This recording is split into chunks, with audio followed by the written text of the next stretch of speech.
Salinas Valley State Prison would first open its doors in May of 1996 and today houses some 3,700 minimum, medium, and max security custody individuals.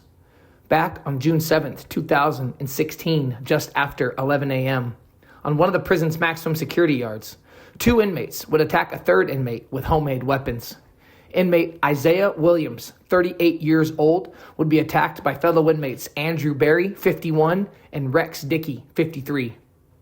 Unfortunately, Isaiah Williams would succumb to his injuries and would be pronounced deceased about an hour after the initial attack at 12:18 p.m. Turning now to your 17 Crime Watch. Prison officials are investigating the murder of an inmate at Kern Valley State Prison in Delano. The California Department of Corrections and Rehabilitation says Dwight Gibbs was attacked by three other inmates Friday night. Gibbs was taken to an outside medical facility but died less than an hour after the attack. CDCR says the suspects were placed in restrictive housing. It's the fourth homicide at Kern Valley State Prison this year. All right, guys, what's going on? Welcome back to the channel. Hope y'all having a wonderful day. We are going to be talking about an incident that doesn't feel like it was almost 10 years ago, but literally 2016 is almost a decade ago. I don't know about y'all, that definitely makes me feel older. I was in my 20s then. Those days seem to be long gone as I'm approaching my mid-30s. But anyway, we're going to be talking about a vicious murder that took place in Salinas Valley State Prison. Salinas Valley State Prison is one of those prisons that we visit quite often, I feel like, on this channel. Just kind of has that reputation, has those attacks, these murders, these assaults that seem to take place quite often. I do have some really good background information on one of the alleged attackers, Rex Dicki. Guy is the definition of a career criminal, having been locked up since the 80s and just kept picking up charges. We're going to get into that in just a second, but let's first start with the incident that took place that took the life of Isaiah Williams. Salinas Valley State Prison investigators are investigating an incident that left one inmate dead. The incident occurred just after 11 a.m. this morning at one of the prison's maximum security yards when two inmates attacked a third inmate with prisoner-made weapons. The assailants disregarded orders from correctional officers to stop their attack. Officers quickly intervened and used chemical agents and one warning shot from the Mini-14 rifle to quell the attack. Inmate Isaiah Williams, 38, succumbed to his injuries and was pronounced deceased at a community hospital at 12:18 p.m. Williams was committed from Fresno County on December 19, 1996, with a life sentence for the first-degree murder. SVSP investigators identified inmates Andrew Berry, 51, and Rex Dicki, 53, as the suspects in the attack. Berry has been serving a life without parole sentence from Los Angeles County since May 5, 1997, for first-degree murder. Dicki was initially received from L.A. County on December 10, 1982, god damn, with a 2-year sentence for second-degree burglary. He was convicted of numerous other burglary convictions in L.A. County in 86, 89, 91, and 2000. He started serving a life with parole sentence from Kings County for an in-prison murder that he committed back on September 30th, 2003. And that's who we're going to be jumping into right now, Rex Dicki's background. Okay, so he commits this murder in June of 2016 of Isaiah Williams. And actually, as of just over a year ago, he committed, this one was a little more high profile and the optics of it were horrible. I put the pictures up. It's three white inmates, our guy Rex Dicki being one of those, who murdered an African-American inmate by the name of Dwight Gibbs. And like I said, though, I got information on that. And then I was able to find an appeal that he filed back in 2008 about the in-prison murder offense. We're going to be reading from that in just a second. But let's start with the murder of Dwight Gibbs. July 1st, 2024 is the date of this article. 3 prison inmates are accused of attacking and killing a 24-year-old Los Angeles man at Kern Valley State Prison last month, according to the California Department of Corrections and Rehabilitation. Officials say 3 inmates allegedly attacked Dwight Gibbs, a 24-year-old incarcerated man, at about 8:06 p.m. on June 28th. Prison employees quickly broke up the attack, but Gibbs was treated for his injuries, transported to a local hospital. However, he died about an hour later. Gibbs was serving a 41-year sentence for attempted second-degree murder as a second striker, with enhancements of inflicting great bodily injury and use of a firearm.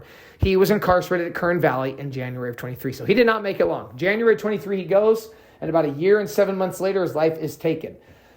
The 3 men who took his lives, all older white guys, 55-year-old Michael Brown, 63-year-old Jerry Dunham, and our guy, 61-year-old Rex Dicki, were each placed in restricted housing. Their fates will await completion of a homicide investigation.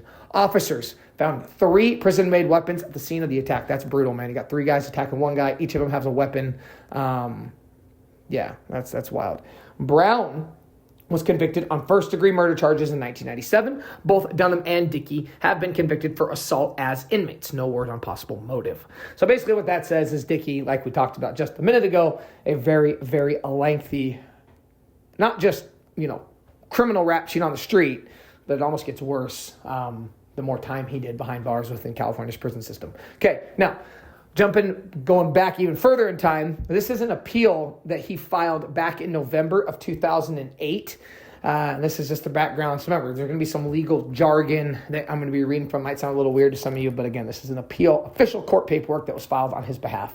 Petitioner is currently in the custody of the California Department of Corrections. Pursuant to a judgment of the Kings County Superior Court, remember, that's that murder he committed out of Kings County in 2003, a jury convicted him of second-degree murder and found true allegations that petitioner, and when they say petitioner, that's Rex Dicki, was a recidivist offender under California's three strikes law. The trial court sentenced him to 45 to life in state prison. So what that means is this guy doesn't learn his lesson. He keeps getting locked up. He commits all these burglaries.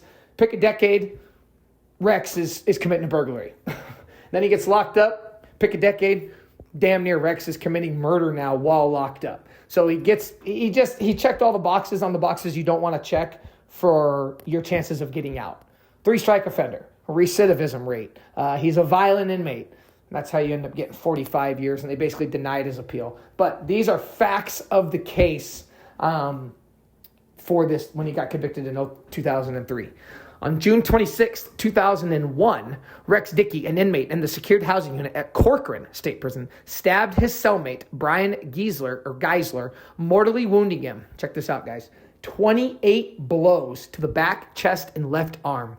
Dicki was charged with first-degree murder. It was specially alleged that Dicki had 4 prior strikes for burglary convictions he suffered. I don't know why it says suffered. In 1982, 1986, 1991, and 2000. Jury trial was held. Dicki testified that he stabbed Geisler in self-defense after Geisler attacked him with a knife. The trial court gave the jury the standard instructions on self-defense. The jury found Dicki guilty of second-degree murder and found all of the prior strike allegations true, and that's how he got the 45 to life. And to be served consecutive to the 27-year sentence he was already serving for all of them burglaries, all of them. So he commits these burglaries, and they might not even be violent at the time, but he strikes himself out. He gets 4 strikes. I mean, he could get 4 strikes. He gets 4 strikes, gets this 27-year sentence, commits a murder 2001, gets sentenced in 2003. Fast forward, 13 years, commits another murder of Isaiah Williams, the one we covered today.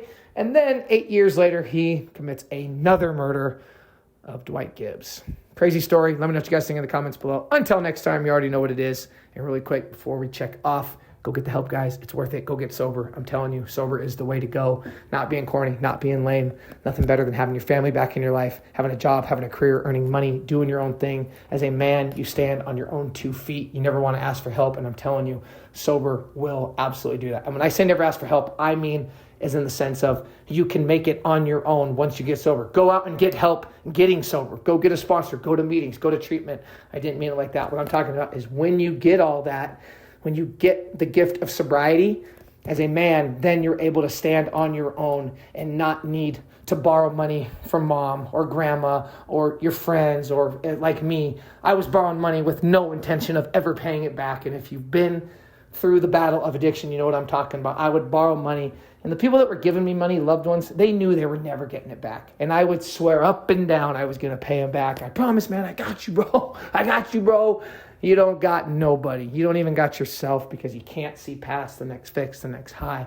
And if you know what I'm talking about, then you know exactly what I'm talking about. And I might be rambling a little bit, but the point is, go out, get help. Sober is absolutely the way to go. Leave a comment down below. Let me know what you think. And until next time, peace.